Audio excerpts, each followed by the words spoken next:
song. It's pretty good. Anyways, like it's whatever you guys want.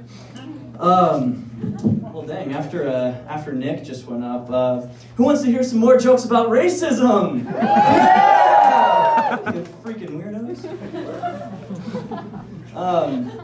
So I'm always worried about being racist because I'm white. But like everybody that speaks English speaks at least 4 or 5 different languages, because accents are contagious, like almost as bad as the Rona, but like not nearly. It's anyways, there was this one South African kid in my geography class, and I didn't know he was from South Africa, and he didn't know I wasn't from South Africa, because as soon as we started talking, I just kind of switched right into just kind of matched his accent there, and it just, all of a sudden I was from South Africa. I had a whole backstory. I was from Johannesburg, just grew up there, and just my native language was Afrikaans, and just like him, and oh my gosh, it just it went on for about 7 weeks. I didn't know how to tell him. So, my accent actually kind of blends into others, so I can kind of mix into a bit of Madagascar, a bit of New Zealand, a little bit there, kind of like Rise Derby, just not as funny.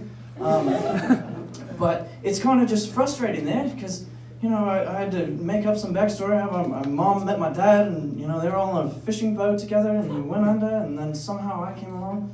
Oh, man. Just trying not to be racist is hard. But I got really lucky. I look LDS, don't I? Yeah. Yeah, all right. But I served a mission. I served over in China, and I love how racist the Chinese are. Taiwan is not China. They told me I shouldn't talk about politics. But I loved always going to the members' houses to go over for dinner and everything. They loved treating us, and they would always ask me in English, and they were just like, "Elder Dexter, you are American, yes?" Yeah. It's like, "That means you like hamburger, yes?" Yeah. I like hamburgers. It's like, "You come over to my house on Thursday, all right?" I'm like, "Sweet, are we having hamburgers?" Like, "No, I make spaghetti."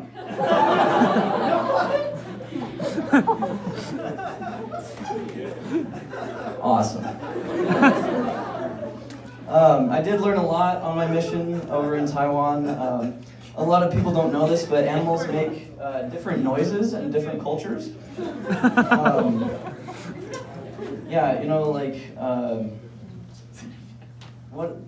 I was gonna say, we're gonna go first grade here. What sound does a dog make? Woof, woof, yeah. Over in China, they sizzle.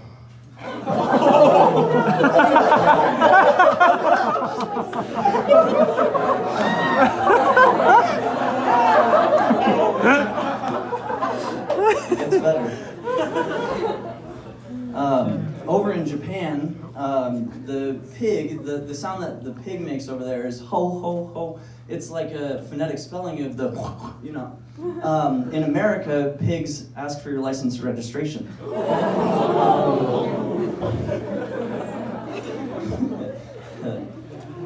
Moving on.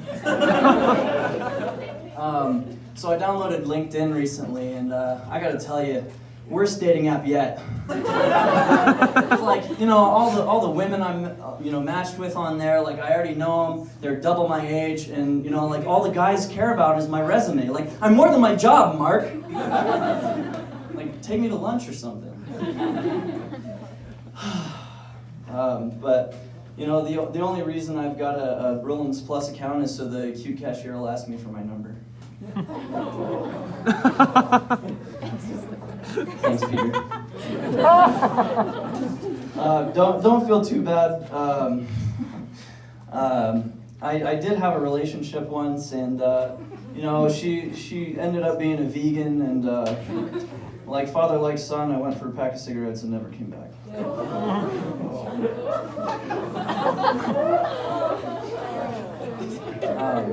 I guess we're going to get a little bit personal here. This is an off-campus show. We're not affiliated with BYU in any way, shape, or form, except I pay them a lot of money every 3 months. But we're gonna get a little personal. Is you know, like whenever I'm making out with a girl, like you know, getting a little freaky or whatever. You know, we all do it. You know, I appreciate a little bit of choking, but women's hands are too dang small. The best, like the biggest hands she's ever had go from my Adam's apple to my jugular. Like, what the frick, man? I can't, like, it's, I feel like I'm getting choked out by Baby Yoda and he's not using the Force. It just feels wrong. Oh my gosh. It's really disappointing. Okay, let's ask a question here. Who here uses Tinder? Okay, because I had a whole theory about, like, you know, there's either nobody on there or I'm just mad freaking ugly, and that just confirmed it for me. That's good to know. So I'm actually an environmental geoscientist. I took a fun elective course, which was wilderness first aid, which I called BDSM 101. Because all I learned in that class was 112 ways to tie somebody up who is injured and or consenting.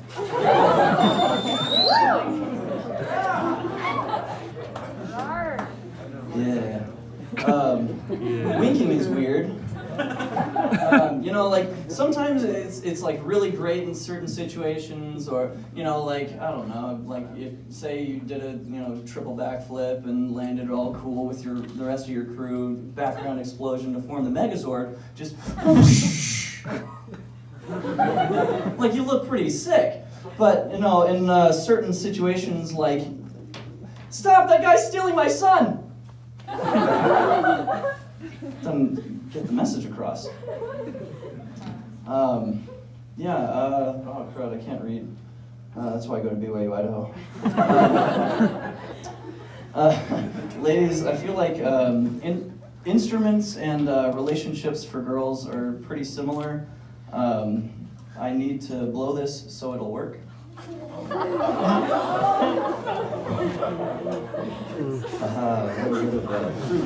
you.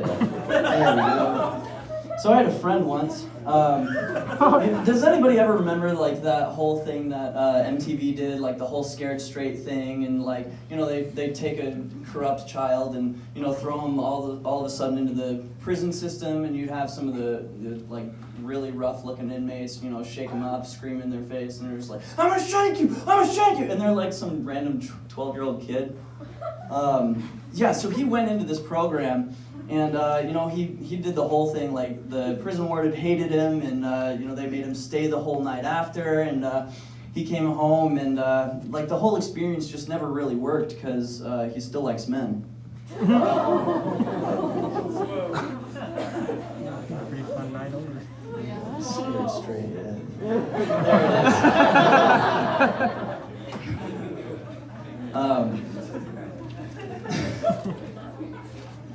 is. It's the delayed laugh that I love the most. I also love the irony of an Amish family photo.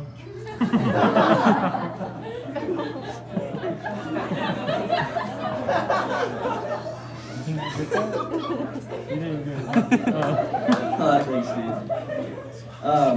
So lately I've been you know, trying to get my mental health in a little bit better place. You know, winter setting in, seasonal affective disorder. You know, we're all depressed. It's great. But I've been noticing more bipolar tendencies in myself. But I feel like it's tending more towards multiple personality disorder. But we tend to disagree.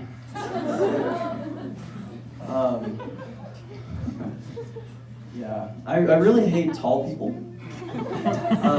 Especially like the ones that you walk behind in class. Like I decided to ask one once. I was just like,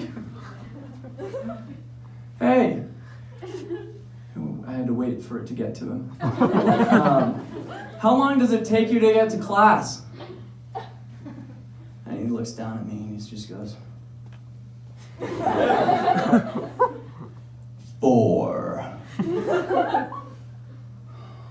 I was just like, wow. Because we both knew he meant steps. So I used to live in an RV. Probably look it. But I actually sold it a couple months ago to a couple of meth heads. And I was always wondering, because if any of you have ever been to St. Anthony, I'm sorry. And if any of you would like to go to St. Anthony, don't. Because the number one most confiscated drug in all of St. Anthony is methamphetamine. I mean, they live in St. Anthony, so you gotta have some kind of vice. And I got curious. She must be from St. Anthony. Are you from St. Anthony? I'm from St. Anthony. Oh. Can you bring me a little something? Anyways, I got curious as to what the highest confiscated drugs in Rexburg were, and we're pretty normal. Like, we've just got the two regular, like marijuana and cocaine. What are people doing on cocaine in Rexburg?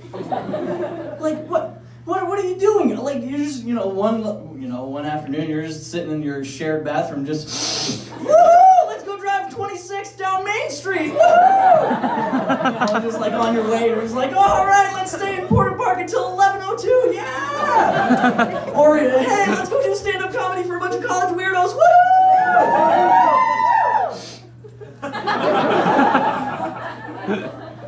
Rexburg is a weird place, man. I gotta tell you, all the things that over the 4 years I've been here, that have been yelled at me from cars. Like, why? Like, what are you doing? So everybody knows that death of a roundabout over by Tuscanky. I was crossing the street over there, and it was fairly recent because I saw a flock of geese just flying overhead, and I was just passing through, looking at the geese like an idiot, and I hear from behind me somebody yell from their car, "Don't look to those birds for anything, you retard!"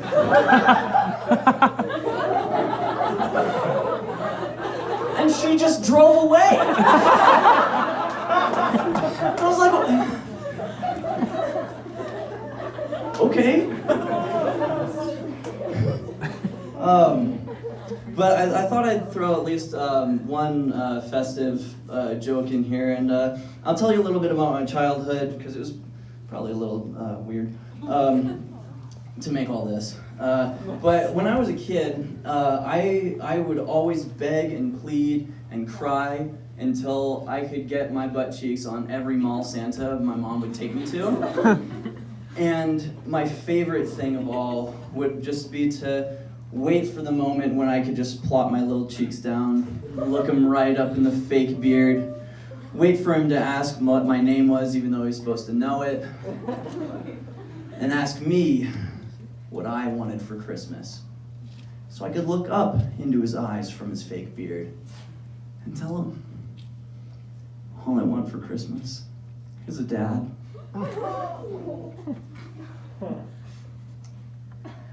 I did this like 17 times in one Christmas season.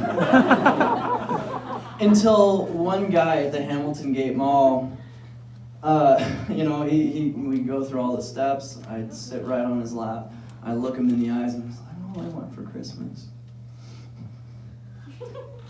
is a dad. And his eyes just go,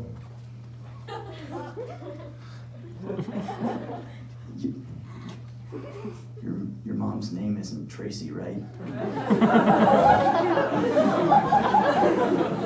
I cannot imagine the amount of fear that just flooded this man's mind. Just seeing this 8-year-old child just oh, I've got a lot of child support to pay. Being a mall Santa doesn't pay that well. He starts looking for the nearest exit, and needless to say, I couldn't sit on any more Santas that year. But that's all the jokes I've got for you. Thanks, everybody.